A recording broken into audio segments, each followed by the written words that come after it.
Port Vila, capitale de l'archipel du Vanuatu. C'est un paradis à tout point de vue, à commencer par celui de riches occidentaux qui ne veulent pas payer d'impôts. Vanuatu est un paradis fiscal. Paul de Montgolfier l'admet sans peine. Un tiers de l'activité de ce notaire français, installé à Port Vila depuis 6 ans, consiste à enregistrer des sociétés offshore. C'est simple, pas cher, à peine 200 € par an, et très intéressant.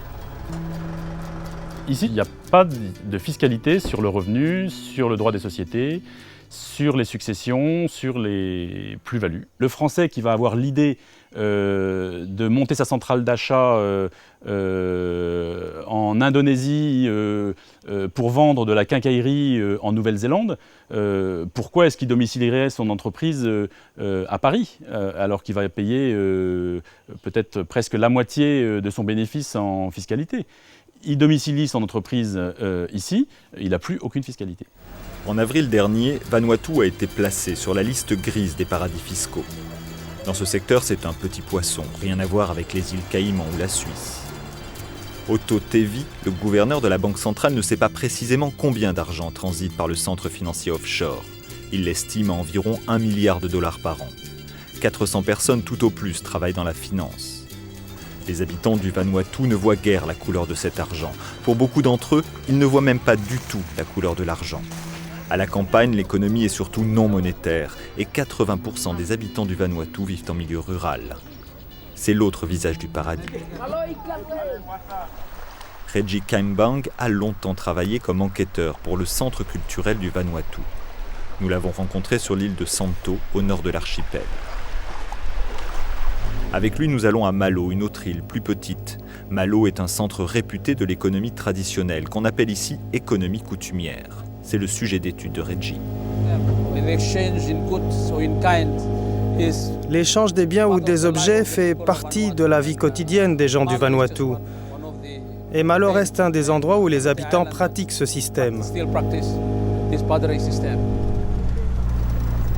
À Malo, nous sommes attendus par le chef José Vira, le chef du village le plus proche. Ici, on produit pour vendre un peu de noix de coco et de vanille, mais l'essentiel de l'économie locale, c'est de l'économie de subsistance. La nature est généreuse, personne n'a faim. Mais il n'y a presque pas d'argent qui circule à Malo. Il y a pourtant des choses qui ont ici une grande valeur. Nous sommes chez le chef.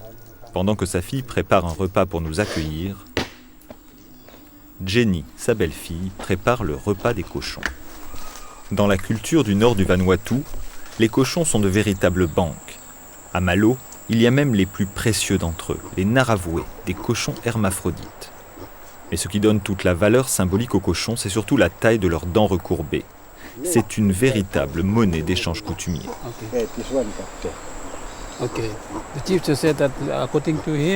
Le chef me dit que, d'après les méthodes traditionnelles de mesure, ce cochon a plus de valeur que celui-là. Celui-là vaut 10 et celui-là seulement 9. Ça dépend de la courbure de la dent. Et celui-là vaut 8. Ça sert dans les échanges, dans les cérémonies, comme dot dans les mariages. Celui-ci a été donné en échange lors du mariage de la fille de son fils.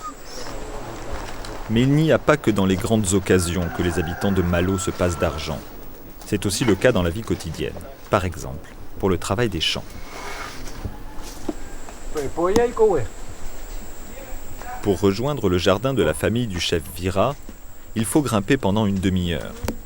Les quelques terres proches des villages sont occupées par les plantations commerciales, comme les cocoteraies. Dans la montagne, c'est le royaume des cultures traditionnelles, le taro, le manioc et surtout la tubercule qui est l'aliment de base de tout l'océan Pacifique, l'igname. C'est ça l'igname. C'est vraiment un aliment noble. C'est très important ici à Vanuatu. Dans les cérémonies coutumières, il faut en avoir.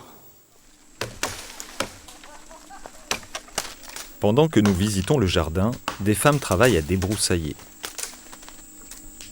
Lorsqu'elles ont terminé, Jenny va choisir parmi les plus beaux ignames de sa récolte et elle les répartit entre les 3 femmes. C'est leur salaire, pas de l'argent, Jenny n'en a pas, mais des ignames qui seront mangés ou replantés. On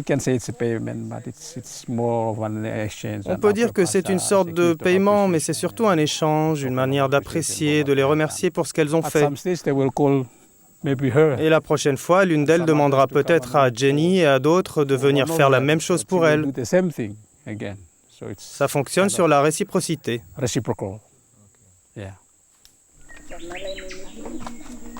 Cette tradition de l'échange et du troc est même désormais utilisée pour accéder au monde moderne. Par exemple, l'école.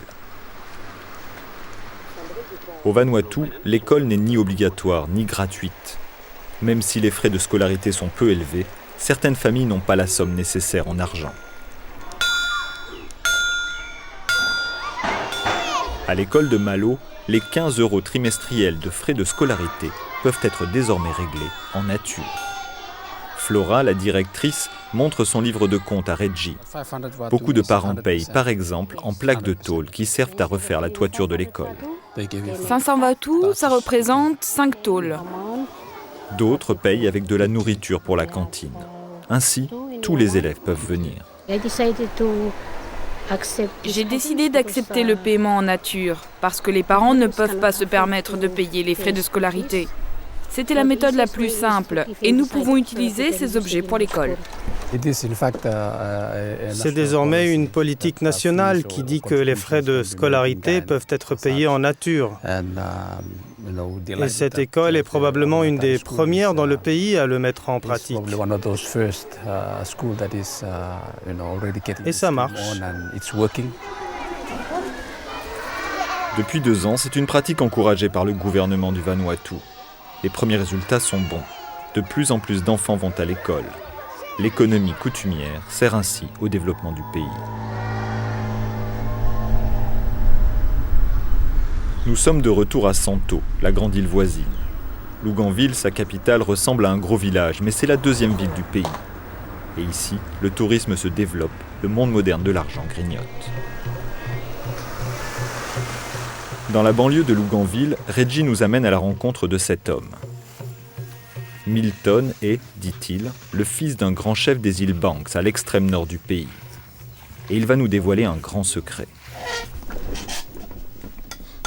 Celui de la fabrication de shell money, la monnaie de coquillage, une monnaie coutumière très réputée, au même titre que les dents de cochon. Costume traditionnel, peinture sur le visage, nous avons l'impression d'assister à une représentation folklorique. Sentiment renforcé quand il nous avoue qu'il va régulièrement accueillir ainsi les touristes qui débarquent des paquebots de croisière et que cela fait plus de 5 ans que personne ne lui a demandé de shell money pour une cérémonie. La démonstration est terminée. Milton remet sous nos yeux ses habits de tous les jours. Il nous raconte qu'il a dû quitter son île pour trouver du travail et qu'il est un modeste employé dans l'administration locale. Nous lui demandons alors avec un peu d'ironie s'il serait d'accord pour être payé en shell money plutôt qu'en vatu, la monnaie locale. Oui, je préférerais vraiment que le gouvernement de la province me paye en shell money. Parce que c'est ma tradition et que comme ça, je pourrais retourner sur mon île. Je pourrais acheter des cochons, acheter de la terre, acheter un grade de chef, comme mon père. Avec des vatus, je ne peux rien acheter de tout cela. Pour être chef, j'ai besoin de shell money. Comme partout dans le monde, de plus en plus de gens vont s'entasser dans les villes. Les structures sociales traditionnelles des îles sont menacées. Reggie aimerait que l'économie coutumière, toute cette culture du troc et de l'échange, soit comptabilisée dans la richesse nationale. En 2006, une étude d'une fondation britannique était arrivée à la conclusion que les habitants du Vanuatu étaient les plus heureux du monde. Mais pour combien de temps ? Si vous avez plus d'argent, bien sûr que vous vivez bien. Mais ici à Vanuatu, tout le monde ne pourra pas avoir de l'argent. C'est un fait. Il n'y a pas assez d'emplois pour tout le monde. Ici à Santo, la majorité des gens n'ont pas besoin d'emploi. Ils vivent à la campagne, ils travaillent pour eux-mêmes sur leur propre terre. Et leur principale activité, c'est de produire de quoi se nourrir.